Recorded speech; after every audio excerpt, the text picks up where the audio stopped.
all that I knew about the working of the BCCI is all that the media was carrying over the last 5 to 6 years, and nothing that the media carried was in any case very complimentary about the BCCI. So one knew about the BCCI, but one didn't have a very good impression about whatever the media was reporting. Right. But the question of taking it up just doesn't arise if the Supreme Court makes a request to you. Yeah. You have no option but accept it with due humility, because it is a matter of privilege for a person to be picked up to be by the Supreme Court itself. Right. BCCI does not seem to have a systematic or a scientific structure of governance, no prescribed or uniform system of administration, and the rules and laws, etc., the applicability does not appear to have been uniform. So we are engaged in the job of trying to make it systematic and make sure that it is subject to good governance going forward. Yeah. So now we come to yesterday's meeting, and what was it that, I mean, the wind was blowing, so to say, in favor of the media was coming out with different stories that there was a doubt about India's team participating. What exactly did you tell the state associations that they had a change of heart at the meeting? I'm talking about day before yesterday's meeting when you met the states.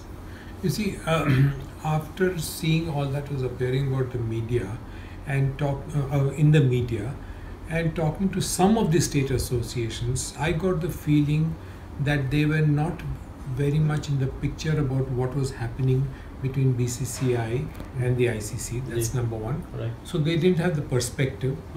And I think they had not been sensitized about the issues that BCCI was taking up.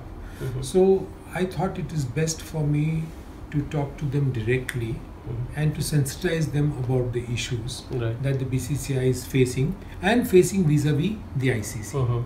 Now, I must compliment them for the maturity that they showed, that once they got to know what the issues really were, they realized that they had a very incorrect picture or inadequate picture about the so-called dispute between the BCCI and the ICC.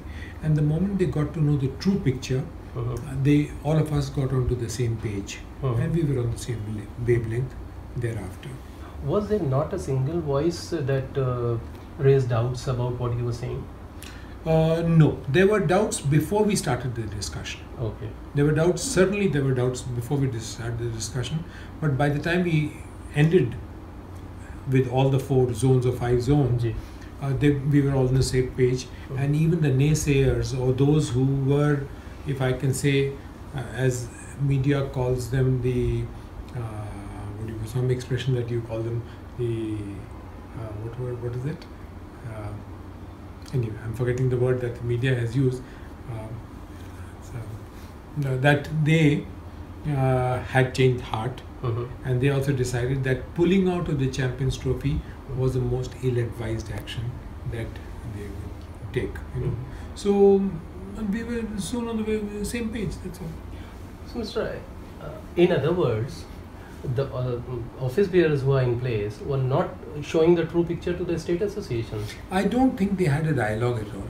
Both of them? I don't think they had a dialogue. Office bearers with the states? With the states. You see, what happened, after the new model of governance was introduced, they had an AGM sometime in February 2016, in which probably all the states were not introduced, and all that the AGM discussed was the financial model. Right. They never got down to the governance model of governance, which is undergoing a change and which is making a change to the constitution of the ICC. Right. Which means once introduced, it becomes permanent. Right.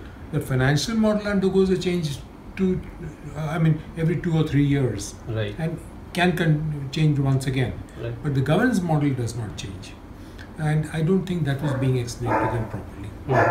So you think there was a deliberately not explained to them? I won't say it was deliberate.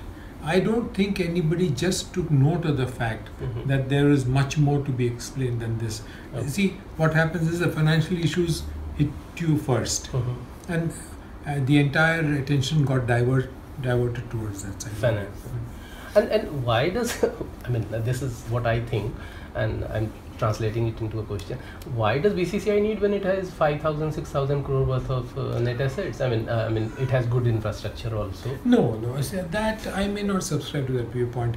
Any institution, if there is revenue accruing to it Yeah. for any activity performed by it, Mhm. I think just that justifiable revenue must accrue to it. Okay. Okay, so BCCI, if it deserves a certain fee or share of that revenue, they must get it. Mhm. You know, and that's why I felt that if the BCCI is supposed to get 570 million, I'm just taking an example, they should get it. Or if they have to get 450 million, they should get it. And 290, which was being offered, was certainly very incorrect. I'm not saying inadequate. BCCI can always make it, but it's incorrect vis-a-vis other countries who also contribute to the revenues of the ICC. Seeing the share that India contributes, we deserve to get much more. There was a proposal by Mr. Dalmia how to earn a little bit more revenue when a Champions League was T20 was scrapped by by BCCI, and there was a 2-week window which the BCCI was struggling to utilize. And are you aware of that model? No, I heard of it, but I'm not. I shouldn't be commenting upon it because I don't know it in detail. But you must realize one thing also, that we can't be making our players play 300 days in the whole year. You see, fatigue, body fatigue, and then their entire life gets injuries. Injuries is very important, you know. So the game has become very challenging now. It's very demanding, and I think it's not fair to make them play that long, just so that you can garner some revenue. Right. Mr. Rai, how was your meeting with Mr. Manohar before he resigned? He told you, I guess, as he told the media that I told them before getting into the meeting that I would resign, and that you people were surprised that I actually resigned. He later told me. Yeah. How was actually the meeting? I mean, I had a very good meeting with him. Yeah. Myself, Vikram, Rahul, and him, we met in Mumbai. He was joking, of course, that only yesterday, he told us that only yesterday I was talking to my wife that I must resign, I've had enough of all this. So then we discussed for 3-4 hours various things, and I must say to his credit that he was very fair with us. He did a lot of very straight talking, and he put things in the right perspective for us vis-a-vis the ICC. In the sense, see, ICC, the directors also have a viewpoint. They also have a, if I can call it, a certain ego. And we can't keep bashing their ego all the time. So he put all that in perspective. And I remember after the meeting, when we were leaving and he was going back to Nagpur, I told him, okay, Mr. Manohar, if you do decide, ever think of resigning, please consult us before you do that. And he laughed it off. But of course, next day he went and... You talked about the middle path, taking middle path, as you have also just now conveyed. And you told this thing to state associations also. And they agreed to take the middle path eventually, isn't it? See, middle path is very important segment. It's not so much the middle path. See, what happens is, we are sticking on to the 2014 model. And I called that a mirage. Nobody is going to give us the 2014 model. They claim that they were made to sign it 100 euros. I really don't know, but I don't want to go into it. But considering the fact that we got voted out 9:1, it's very evident that all the countries are arranged against India. So, and they have offered us 293. Both appear unfair. Right. So that's why we said that what is reasonable needs to be thrashed out. And that is a dialogue or the debate that we are presently having with the ICC. Right. Mr. Rai, let's come back to this taxation problem in BCCI. I mean, there's one very old case of 1996 World Cup.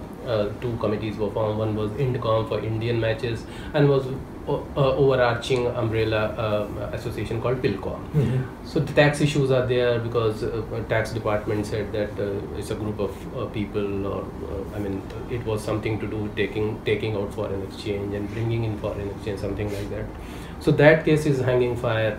There are innumerable cases of tax exemption because BCCI says something, the tax departments, various tax departments say something, service tax has come in now.